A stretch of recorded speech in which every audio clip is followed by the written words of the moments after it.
Hi hello friends, welcome to C E T fighters YouTube channel. ನೀವೇನಾದರೂ ಇದೇ ಮೊದಲ ಬಾರಿಗೆ ನಮ್ಮ ಚಾನಲನ್ನು ನೋಡ್ತಾ ಇದ್ದರೆ ಆದಷ್ಟು ಚಾನಲ್ಗೆ ಸಬ್ಸ್ಕ್ರೈಬ್ ಮಾಡಿಕೊಂಡು ಪಕ್ಕದಲ್ಲಿರುವಂಥ ಬೆಲ್ಲೈಕನ್ನ ಆಲ್ ಅಂತ ಹೊತ್ಕೊಳ್ಳಿ.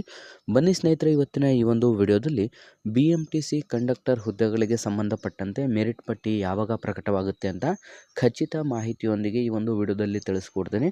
ಹಾಗಾಗಿ ಯಾರೆಲ್ಲ ವಿದ್ಯಾರ್ಥಿಗಳು ವಿಡಿಯೋಸ್ನ ನೋಡ್ತಾ ಇದ್ರೆ ಆದಷ್ಟು ವಿಡಿಯೋನ ಸ್ಕಿಪ್ ಮಾಡದೆ ಕೊನೆವರೆಗೂ ನೋಡಿ.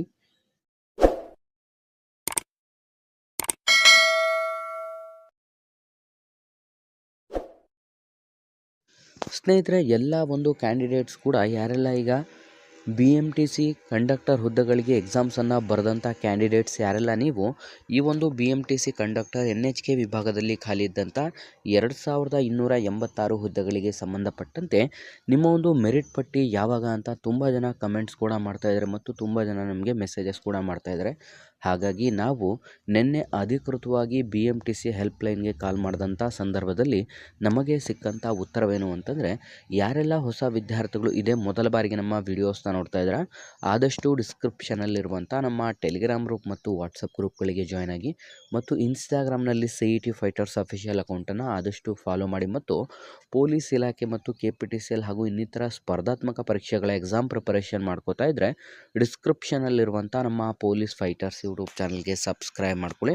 ಸ್ನೇಹಿತರೆ, ನೀವು ಗಮನಿಸ್ತಾ ಇರ್ಬೋದು, ಇದೀಗ BMTC ಕಂಡಕ್ಟರ್ NHK ವಿಭಾಗಕ್ಕೆ ಸಂಬಂಧಪಟ್ಟಂತೆ ನಿಮ್ಮ ಒಂದು ಮೆರಿಟ್ ಪಟ್ಟಿ ಯಾವಾಗ ಪ್ರಕಟವಾಗುತ್ತದೆ ಅಂತಂದರೆ 23ನೇ ತಾರೀಕಿನ ನಂತರ ಯಾವಾಗ ಬೇಕಿದ್ರೂ ಕೂಡ, ಅಂತಂದರೆ ಜನವರಿ 23, 2025 ನಂತರ ಯಾವಾಗ ಬೇಕಿದ್ರೂ ಕೂಡ ಪ್ರಕಟವಾಗಬಹುದು ಅಂತಂದರೆ. ಹಾಗಾಗಿ ನೀವು ಗಮನಿಸ್ಬೋದು, ಇನ್ನೊಂದು ಯಾಕೆ ಈ ಒಂದು BMTC NHK ವಿಭಾಗದ ಕಂಡಕ್ಟರ್ ಲಿಸ್ಟ್ ಲೇಟ್ ಆಗ್ತಾ ಇದೆ ಅನ್ನುವಂಥ ಹಿನ್ನೆಲೆಯಲ್ಲಿ ನಾವು ನೋಡ್ತಾ ಹೋಗೋದಾದರೆ, ನಿಮಗೆ ಜನವರಿ 6ನೇ ತಾರೀಕು ಕೂಡ ನೀವು ಗಮನಿಸಿರ್ಬೋದು, ಯಾರೆಲ್ಲ ಒಂದು ವಿದ್ಯಾರ್ಥಿಗಳು ಆಕ್ಷೇಪಣೆಯನ್ನು ಸಲ್ಲಿಸಿದ್ರು ಅಂತಹ ಕ್ಯಾಂಡಿಡೇಟ್ಸ್ನ ಒಂದು ಡಾಕ್ಯುಮೆಂಟ್ ವೆರಿಫಿಕೇಷನ್ ಕೂಡ ಮಾಡಿರ್ತಾರೆ. ಅದು ಬೆರಳೆಣಿಕೆಯಷ್ಟು ಜನರು ಇರ್ತಾರೆ, 10ರಿಂದ 15 ಜನ ಅಂತಲೂ ಕೂಡ ನಾನು ತಿಳಿಸಿದ್ದೆ. ಹಾಗಾಗಿ ಅವರ ಒಂದು ಲೀಸ್ಟ್ನಲ್ಲಿ ಹೆಸರೇನಾದರೂ ಇತ್ತು ಅಂತಂದರೆ ಸ್ವಲ್ಪ ಚೇಂಜಸ್ ಕೂಡ ಮಾಡಬೇಕಾಗಿರುತ್ತೆ. ಮತ್ತು ಇನ್ನು ನಾವು ನೋಡ್ತಾ ಹೋಗೋದಾದರೆ NHK ವಿಭಾಗಕ್ಕೆ ಸಂಬಂಧಪಟ್ಟಂತೆ ನಾವು ಯಾಕೆ ಲೇಟ್ ಆಗ್ತಾ ಇದೆ ಅನ್ನುವಂಥ ಹಿನ್ನೆಲೆಯಲ್ಲಿ ನೋಡ್ತಾ ಹೋಗೋದಾದರೆ, HK ಕ್ಯಾಂಡಿಡೇಟ್ಸು ಯಾರೆಲ್ಲ ಈಗ ಆಲ್ರೆಡಿ ಜಾಯ್ನ್ ಆಗಿರ್ತಾರಲ್ಲ, ಅಂತಂದರೆ 1:1 ಲೀಸ್ಟಲ್ಲಿ ಸೆಲೆಕ್ಷನ್ ಆದಂಥ ಕ್ಯಾಂಡಿಡೇಟ್ಸಲ್ಲಿ ಟೋಟಲ್ ಒಟ್ಟು 151 ಜನ ಕ್ಯಾಂಡಿಡೇಟ್ಸು NHK ವಿಭಾಗದಲ್ಲೂ ಕೂಡ ಜಾಯ್ನ್ ಆಗಿರ್ತಾರೆ. ಮತ್ತು ಕೆಲವೊಬ್ಬರು ಕ್ಯಾಂಡಿಡೇಟ್ಸ್ ಅದರಲ್ಲೂ ಅಂತಂದರೆ HK ವಿಭಾಗದಲ್ಲೂ ಕೂಡ ಅವರು ಜಾಯ್ನ್ ಆಗಿಲ್ಲ.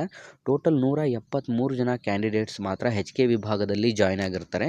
ಹಾಗಾಗಿ ಆ ಒಂದು HK ವಿಭಾಗಕ್ಕೂ ಮತ್ತು NHK ವಿಭಾಗಕ್ಕೂ ಎರಡರಲ್ಲೂ ಕೂಡ ಆಯ್ಕೆಯಾದಂಥ ಕ್ಯಾಂಡಿಡೇಟ್ಸು ಅಂತಂದರೆ ಕೆಲವೊಬ್ಬರಿಗೆ ಈಗ ವಿಲೇಜ್ ಅಕೌಂಟೆಂಟ್ ಲೀಸ್ಟ್ ಕೂಡ ಅನೌನ್ಸ್ ಆಗಿದೆ. ನಂತರ ಗಮನಿಸ್ಬೋದು, ಕೆಲವೊಬ್ಬರಿಗೆ ಪೊಲೀಸ್ ಕಾನ್ಸ್ಟೇಬಲ್ನ ಸೆಕೆಂಡ್ ಲೀಸ್ಟ್ ಕೂಡ ಅವೈಲೇಬಲ್ ಆಗ್ತಾಯಿದೆ. ಹಾಗಾಗಿ ಇನ್ನಿತರ ಹುದ್ದೆಗಳು ಕೂಡ ಕೆಲವೊಬ್ಬರಿಗೆ ಲಭ್ಯ ಆಗ್ತಾ ಇರುವಂಥ ಹಿನ್ನೆಲೆಯಲ್ಲಿ ಕೆಲವೊಬ್ಬರು ಕ್ಯಾಂಡಿಡೇಟ್ಸ್ ಏನು ಮಾಡಿದ್ದಾರೆ, HK ವಿಭಾಗ ಮತ್ತು NHK ವಿಭಾಗ ಎರಡರಲ್ಲೂ ಕೂಡ ರಿಜೆಕ್ಟ್ ಆಗಿರ್ತಾರೆ. ಅಂತಂದರೆ ಯಾವ ರೀತಿ ರಿಜೆಕ್ಟು ಅಂತಂದರೆ, ಈಗ ಅವರು HK ವಿಭಾಗ ಮತ್ತು NHK ವಿಭಾಗ ಎರಡರಲ್ಲೂ ಕೂಡ ಸೆಲೆಕ್ಟನ್ ಆಗಿ ಆದರೂ ಕೂಡ ಅವರು HK ವಿಭಾಗಕ್ಕೂ ಕೂಡ ಬಂದಿರಲ್ಲ. ಅಂತಹ ಕ್ಯಾಂಡಿಡೇಟ್ಸಿಂದ ವಿಲ್ಲಿಂಗ್ನೆಸ್ಸನ್ನು ಒಂದು ಸರ್ಟಿಫಿಕೇಟನ್ನು ಕೂಡ ಬರ್ಸ್ಕೋಬೇಕಾಗಿರುತ್ತೆ ಮತ್ತು ಅವರ ಪೋಸ್ಟ್ಗಳಿಗೆ ಸಂಬಂಧಪಟ್ಟಂತೆ HK ಮತ್ತು NHK ಎರಡರಲ್ಲೂ ಕೂಡ ಅವ್ರನ್ನ ರಿಜೆಕ್ಟ್ ಮಾಡಿ ನಂತರ ಹೊಸ ಕ್ಯಾಂಡಿಡೇಟ್ಗೆ ಅವಕಾಶವನ್ನು ಕೂಡ ನೀಡಬೇಕಾಗಿರುತ್ತೆ. ಮತ್ತು HK ವಿಭಾಗದ ಕ್ಯಾಂಡಿಡೇಟ್ಸ್ ಈಗ ಆಲ್ರೆಡಿ BMTC ಕಂಡಕ್ಟರ್ನ ಟ್ರೈನಿಂಗನ್ನು ಮುಗಿಸಿ ಜಾಯ್ನಿಂಗ್ ಕೂಡ ಆಗಿರ್ತಾರೆ. 31/12/2024 ಅವರಿಗೆ ಜಾಯ್ನಿಂಗ್ ಕೂಡ ಮಾಡಿರ್ತಾರೆ, ಅಂತಂದರೆ ಡಿಪೋಗಳಿಗೆ ಜಾಯ್ನಿಂಗ್ ಮಾಡಿರ್ತಾರೆ. ಹಾಗಾಗಿ ಇನ್ನೇನು 23ನೇ ತಾರೀಕಿನ ನಂತರ ವಿದ್ಯಾರ್ಥಿಗಳಿಗೆ NHK ವಿಭಾಗದ ಲೀಸ್ಟ್ ಕೂಡ ಆಲ್ರೆಡಿ ಪ್ರಿಪೇರ್ ಆಗಿದೆ ಅಂತೆ. ಆದರೆ ಲೀಸ್ಟ್ ಅನೌನ್ಸ್ ಮಾಡೋದು ಸ್ವಲ್ಪ ಲೇಟ್ ಆಗ್ತಾ ಇದೆ ಅಂತಲೂ ಕೂಡ ನನಗೆ ಅಧಿಕೃತವಾದಂಥ ಮಾಹಿತಿಯನ್ನು BMTCಯ ಅಫಿಷಿಯಲ್ ಆದಂಥ ಒಂದು ಹೆಲ್ಪ್ಲೈನ್ಗೆ ಕಾಲ್ ಮಾಡಿದಾಗ ಮಾಹಿತಿ ಕೂಡ ಸಿಕ್ಕಿದೆ. ಯಾರೆಲ್ಲ ಕ್ಯಾಂಡಿಡೇಟ್ಸ್ ನೀವು 35 ಪ್ಲಸ್ ತೆಗೆದಿದ್ದೀರಾ ಅಂತಹ ಕ್ಯಾಂಡಿಡೇಟ್ಸು ಈ ಒಂದು ಹುದ್ದೆಗಳಿಗೆ ಸಂಬಂಧಪಟ್ಟಂತೆ ನೀವು ಆಯ್ಕೆಯಾಗುವಂಥ ಒಂದು ಹೋಪ್ಗಳನ್ನು ಇಟ್ಕೋಬಹುದಾಗಿರುತ್ತದೆ.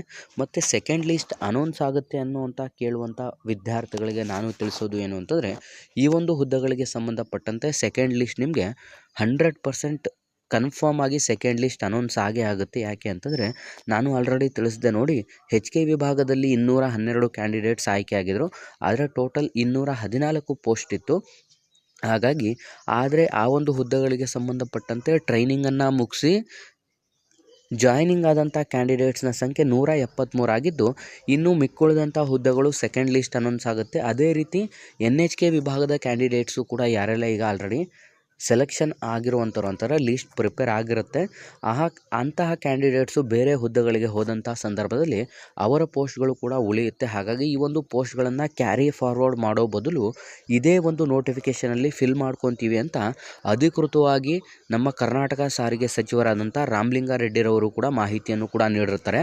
ಹಾಗಾಗಿ ಆ ಒಂದು ಹಿನ್ನೆಲೆಯಲ್ಲಿ ನಾವು ಗಮನಿಸೋದಾದರೆ ಕಂಪ್ಲೀಟಾಗಿ ಈಗ HK ಮತ್ತು NHK ವಿಭಾಗದಲ್ಲಿ ಯಾರೆಲ್ಲ ನಾವು ಜಾಬ್ಸನ್ನು ಬಿಡ್ತೀವಿ ಅನ್ನುವಂಥ ಕ್ಯಾಂಡಿಡೇಟ್ಸಿಂದ ವಿಲ್ಲಿಂಗ್ ಸರ್ಟಿಫಿಕೇಟನ್ನು ಬರೆಸಿಕೊಂಡು ನಂತರ ಇನ್ನೂ ಮಿಕ್ಕುಳಿದಂಥ ಕ್ಯಾಂಡಿಡೇಟ್ಸ್ಗೆ ಅಂತಂದರೆ ಎಲಿಜಿಬಲ್ ಆಗಿ ಡಾಕ್ಯುಮೆಂಟ್ ವೆರಿಫಿಕೇಷನ್ ಆದಂಥ ಕ್ಯಾಂಡಿಡೇಟ್ಸಿಂದ ಸೆಕೆಂಡ್ ಲಿಸ್ಟನ್ನು ಅನೌನ್ಸ್ ಮಾಡ್ತಾರೆ. ಅಂತಹ ಕ್ಯಾಂಡಿಡೇಟ್ಸು ಏನಾದರೂ ನೆಕ್ಸ್ಟ್ ಅವರಿಗೆ ಚಾನ್ಸ್ ಕೂಡ ಸಿಗುತ್ತದೆ. 2ನೇ ಲೀಸ್ಟಲ್ಲಿ ಯಾರೆಲ್ಲ ಆಯ್ಕೆ ಆಗ್ತಾರೆ ಆವಾಗಲೂ ಕೂಡ ನೀವು ಜಾಯ್ನಿಂಗ್ ಆಗ್ಬೋದು. ನಿಮಗೂ ಕೂಡ ಸೇಮ್ ಏನೆಲ್ಲ ಪ್ರೋಸೆಸ್ ಇರುತ್ತೆ ನಿಮಗೂ ಕೂಡ ಟ್ರೈನಿಂಗನ್ನು ನೀಡಿ ಆಯ್ಕೆಯನ್ನು ಮಾಡಿಕೊಳ್ಳಲಾಗುತ್ತದೆ. ಹಾಗಾಗಿ ಯಾರೆಲ್ಲ ಕ್ಯಾಂಡಿಡೇಟ್ಸ್ ಈಗ HK ಮತ್ತು NHK ವಿಭಾಗದಲ್ಲಿ ಎರಡರಲ್ಲೂ ಕೂಡ ಆಯ್ಕೆಯಾದಂಥ ಕ್ಯಾಂಡಿಡೇಟ್ಸು ಯಾರೆಲ್ಲ ಲೀಸ್ಟಲ್ಲಿ ಬಂದಿರ್ತಾರೆ ಅಂತಹ ಕ್ಯಾಂಡಿಡೇಟ್ಸನ್ನು ಹೊರತುಪಡಿಸಿ ಇನ್ನು ಯಾರೆಲ್ಲ ಹೊಸಬರು ಇರ್ತಾರೆ ಅಂಥವರಿಗೆ ಅವಕಾಶವನ್ನು ನೀಡಿರ್ತಾರೆ ಅಂತಂದರೆ 2ನೇ ಲೀಸ್ಟಲ್ಲಿ. ಹಾಗಾಗಿ ಯಾರೆಲ್ಲ ವಿದ್ಯಾರ್ಥಿಗಳು ವಿಡಿಯೋಸ್ನ ನೋಡ್ತಾ ಇದ್ರೆ ನಿಮಗೆ ಅಧಿಕೃತವಾಗಿ ನಾನು ತಿಳಿಸಿದ ಹಾಗೆ ಜನವರಿ 23, 2025 ನಂತರ ಯಾವಾಗ ಬೇಕಿದ್ದರೂ NHK ವಿಭಾಗದ 2286 ಹುದ್ದೆಗಳಿಗೆ ಸಂಬಂಧಪಟ್ಟಂತೆ 1:1 ಲೀಸ್ಟ್ ಅನೌನ್ಸ್ ಆಗುತ್ತೆ ಮತ್ತು ವಿದ್ಯಾರ್ಥಿಗಳು ಯಾರೆಲ್ಲ 35+ ಇರೋವಂಥರು ಎಲ್ಲರೂ ಕೂಡ ಈ ಒಂದು ಹುದ್ದೆಗಳಿಗೆ ಆಯ್ಕೆಯಾಗುವಂಥ ಹೋಪನ್ನು ಆದಷ್ಟು ಇಟ್ಕೊಳ್ಳಿ ಮತ್ತು ಈ ಒಂದು ವಿಡಿಯೋನ ಆದಷ್ಟು ಲೈಕ್ ಮಾಡಿ ಮತ್ತು ನಿಮ್ಮ ಎಲ್ಲ ಸ್ನೇಹಿತರಿಗೂ ಕೂಡ ಶೇರ್ ಮಾಡಿ. ಸ್ನೇಹಿತರೆ, ತುಂಬ ಜನ ವಿದ್ಯಾರ್ಥಿಗಳು ಮತ್ತೆ ನಮಗೆ ಇನ್ನೊಂದು ಕಮೆಂಟ್ಸ್ ಏನು ಮಾಡ್ತಾ ಇದ್ದಾರೆ ಅಂತಂದರೆ, ಈಗ ಯಾವ ಕ್ಯಾಟಗರಿಯಲ್ಲಿ ಹುದ್ದೆಗಳು ಉಳಿದಿರುತ್ತೆ ಅಂತಹ ಕ್ಯಾಟಗರಿಯಲ್ಲಿ ಆ ಒಂದು ಪೋಸ್ಟ್ಗಳನ್ನು ಯಾರಿಗೆ ನೀಡ್ತಾರೆ ಅಂತಲೂ ಕೂಡ ಕೇಳಿರ್ತಾರೆ. ನಾನು ಪ್ರತಿಯೊಂದು ವಿಡಿಯೋದಲ್ಲಿ ನಿಮಗೆ ತಿಳಿಸ್ತಾ ಹೋಗ್ತೀನಿ. ಈಗ ಫಾರ್ ಎಕ್ಸಾಂಪಲ್ ಈಗ GM ಅನ್ನು ಹೊರತುಪಡಿಸಿ ಬೇರೆ ಯಾವುದಾದ್ರೂ category first, category second, SC, ST, 2A, 2B ಈ ರೀತಿ ಯಾವ ಕ್ಯಾಟಗರಿಗೆ ನೀವು ಸೇರಿರ್ತೀರ ಅದರಲ್ಲಿ ಫಾರ್ ಎಕ್ಸಾಂಪಲ್ ಈಗ ಫಿಸಿಕಲಿ ಹ್ಯಾಂಡಿಕ್ಯಾಪ್ಟೆಡ್ ಸ್ಟೂಡೆಂಟ್ಸ್ ಇಲ್ಲ ಅನ್ನುವಂಥ ಸಂದರ್ಭದಲ್ಲಿ ಅಥವಾ ಮಹಿಳಾ ಕ್ಯಾಂಡಿಡೇಟ್ಸ್ ಇಲ್ಲ ಅಥವಾ ಯಾವುದಾದ್ರೂ ಮಾಜಿ ಸೈನಿಕ ಅಭ್ಯರ್ಥಿಗಳಿಲ್ಲ ಅನ್ನುವಂಥ ಸಂದರ್ಭದಲ್ಲಿ ಅಂತಹ ಪೋಸ್ಟನ್ನು ಅದೇ ಕ್ಯಾಟಗರಿಯ ಮೇಲ್ ಕ್ಯಾಂಡಿಡೇಟ್ಸ್ಗೆ ನೀಡ್ತಾರೆ. ಆಯಿತಾ, ಯಾರೂ ಕೂಡ ವರಿ ಮಾಡ್ಕೋಬೇಡಿ. ಮತ್ತು ಫೀಮೇಲ್ ಕ್ಯಾಂಡಿಡೇಟ್ಸು ಎಷ್ಟು ಕಟ್ ಆಫ್ ನಿಲ್ಲುತ್ತೆ ಅಂತ ಕೇಳ್ತಾ ಇದ್ದೀರಾ. ಸ್ನೇಹಿತರೆ, ಫೀಮೇಲ್ ಕ್ಯಾಂಡಿಡೇಟ್ಸ್ ಯಾರೆಲ್ಲ ನೀವು ಡಾಕ್ಯುಮೆಂಟ್ ವೆರಿಫಿಕೇಷನನ್ನು ಮುಗಿಸಿ ಕ್ವಾಲಿಫೈ ಆಗಿರುವಂಥ ಫೀಮೇಲ್ ಕ್ಯಾಂಡಿಡೇಟ್ಸು ಪ್ರತಿಯೊಬ್ಬರೂ ಕೂಡ ನೀವು ಆಯ್ಕೆ ಆಗ್ತೀರಾ. ನಿಮಗೆ ಯಾವುದೇ ರೀತಿಯಾಗಿ ಯಾರೂ ಕೂಡ ರಿಜೆಕ್ಟ್ ಆಗಲ್ಲ. ಫೀಮೇಲ್ ಕ್ಯಾಂಡಿಡೇಟ್ಸು ಯಾರೆಲ್ಲ ಇರ್ತಾರೆ ಅಷ್ಟೂ ಜನ ಕ್ಯಾಂಡಿಡೇಟ್ಗಳು ಕೂಡ ಆಯ್ಕೆ ಆಗ್ತಾರೆ. ಹಾಗಾಗಿ ಯಾರೆಲ್ಲ ಈ ಒಂದು ವಿಡಿಯೋಸ್ನ ನೋಡ್ತಾ ಇದ್ರೆ ಆದಷ್ಟು ಫೀಮೇಲ್ ಕ್ಯಾಂಡಿಡೇಟ್ಸು ನೀವು 100ಗೆ 100% ನೀವೆಲ್ಲರೂ ಕೂಡ ಆಯ್ಕೆ ಆಗೇ ಆಗ್ತೀರಾ. ಆದರೆ ಮೇಲ್ ಕ್ಯಾಂಡಿಡೇಟ್ಸು ಯಾರೆಲ್ಲ ನೀವು 35+ ಇರುವಂಥವ್ರು ನಿಮ್ಮ ಒಂದು ಕ್ಯಾಟಗರಿ ಮತ್ತು ಜನರಲ್ ಎರಡರಲ್ಲೂ ಕೂಡ ಡಿವೈಡ್ ಆಗ್ತಾ ಹೋಗುತ್ತೆ. ಈಗ ಫಾರ್ ಎಕ್ಸಾಂಪಲ್ ಜಾಸ್ತಿ ಸ್ಕೋರ್ ಮಾಡಿದಂಥ ವಿದ್ಯಾರ್ಥಿಗಳು ಯಾವುದೇ ಕ್ಯಾಟಗರಿ ಆದರೂ ಕೂಡ GM ಅಲ್ಲಿ ಸೆಲೆಕ್ಷನ್ ಆಗ್ತಾರೆ.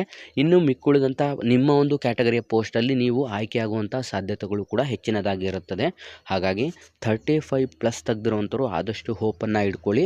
ಆದಷ್ಟು ಈ ಒಂದು ವಿಡಿಯೋನ ಲೈಕ್ ಮಾಡಿ ಮತ್ತು ಏನಾದರೂ ನಿಮಗೆ ಡೌಟ್ಸ್ ಇದ್ದರೆ ಕಮೆಂಟ್ ಬಾಕ್ಸಲ್ಲಿ ಕಮೆಂಟ್ ಕೂಡ ಮಾಡಿ ತಿಳಿಸಿ. ಅದಕ್ಕೆ ನಾವು ಆದಷ್ಟು ಉತ್ತರವನ್ನು ಕೂಡ ನೀಡ್ತಾ ಹೋಗ್ತೀವಿ. ಇದೇ ವಾರದಲ್ಲಿ ಅಂತಾರೆ ನಾನು ತಿಳಿಸಿದಂಥ ಒಂದು ಜನವರಿ 23 ನಂತರ ನಿಮ್ಮ ಒಂದು ಲೀಸ್ಟ್ ಯಾವಾಗ ಬೇಕಿದ್ರೂ ಕೂಡ ಅನೌನ್ಸ್ ಆಗುತ್ತೆ.